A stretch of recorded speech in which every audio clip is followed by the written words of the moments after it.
This is slide 1825. So that's slide number 18. I'm sorry, slide number 25 in chapter 18.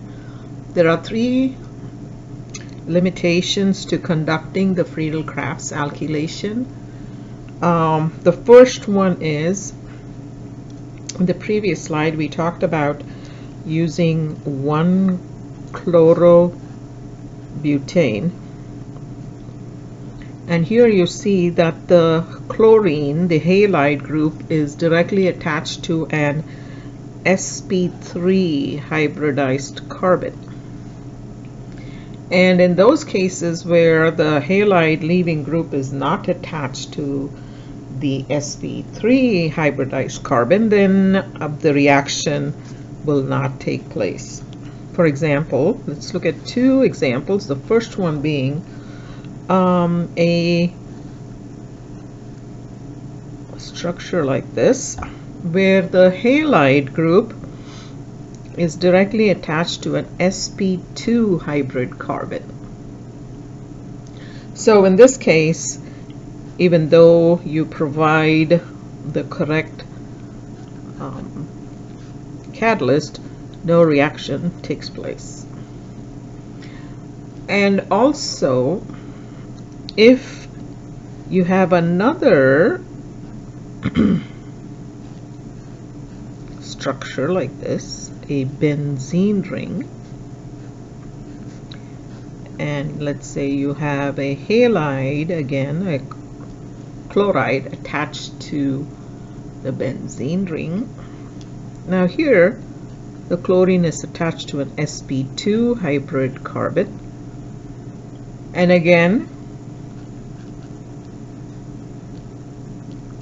the carbocation in these cases, in these two cases, if formed, they are attached to an sp2 hybrid carbon, and the carbocation formed this way is not very stable, and so the reaction does not proceed.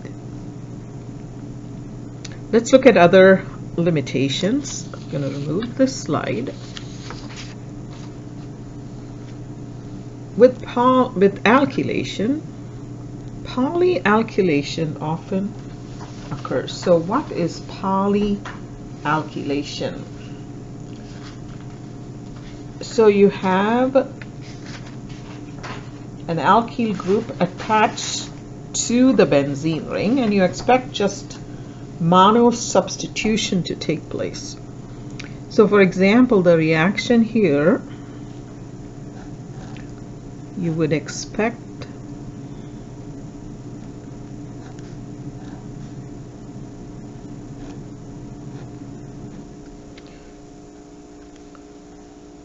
so the Cl carbon bond breaks, and the carbocation then attaches to the benzene ring, and you would expect T-butyl benzene. This is the expected product.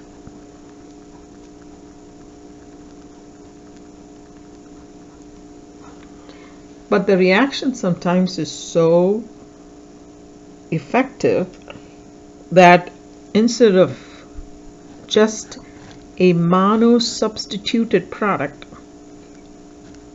where you have the substitution at only one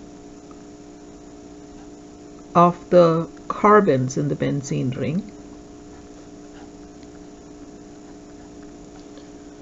you might have the same substituent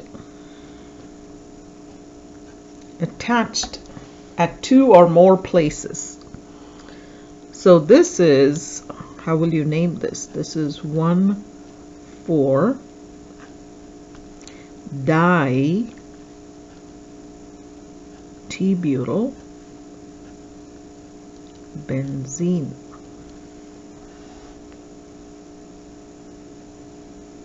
Like dimethyl, trimethyl. This is 1,4-di-T-butyl benzene. So this is a di-substituted product.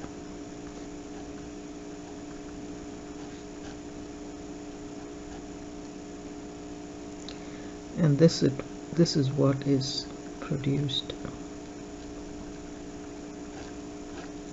So sometimes you're expecting only a mono-substituted product, and that's what you would like to make, but you can get a di-substituted product, and sometimes a tri-substituted product also occurs. So that's the second limitation. Let's look at the third one. So in the second case, we saw more alkylation than expected. But when you have a group like the nitro group in the benzene ring, these nitro groups, we'll see in a little while that these are electron withdrawing groups. So we talked about electron withdrawing groups when we did the Birch reduction in the previous chapter, and we talked about electron donating groups and electron withdrawing groups. So here an electron withdrawing group makes the ring. Okay. Electron withdrawing groups, when they are attached, make the ring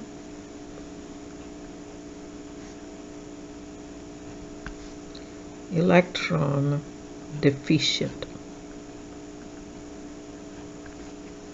which means the nitro group removes electron density, okay? Removes electron density away from the ring.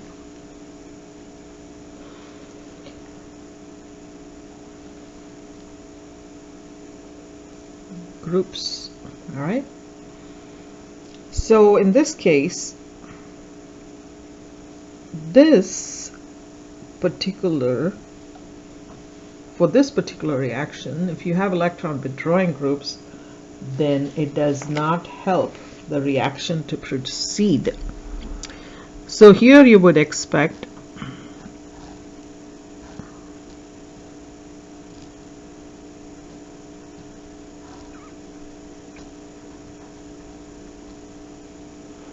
you'll see later why I placed this substituent at the meta position, but this is expected.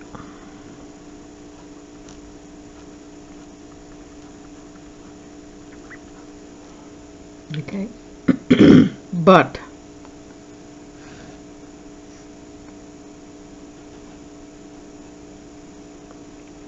in reality, no product is produced.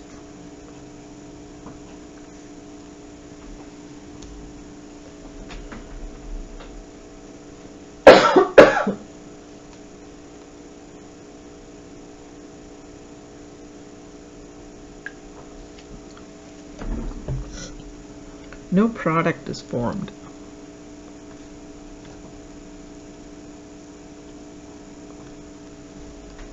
So you have to keep in mind these three limitations when you are asked to predict products for the Friedel-Crafts alkylation reaction.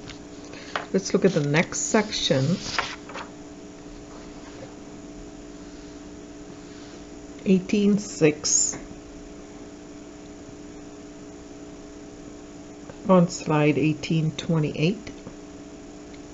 So we talked about Friedel-Crafts alkylation.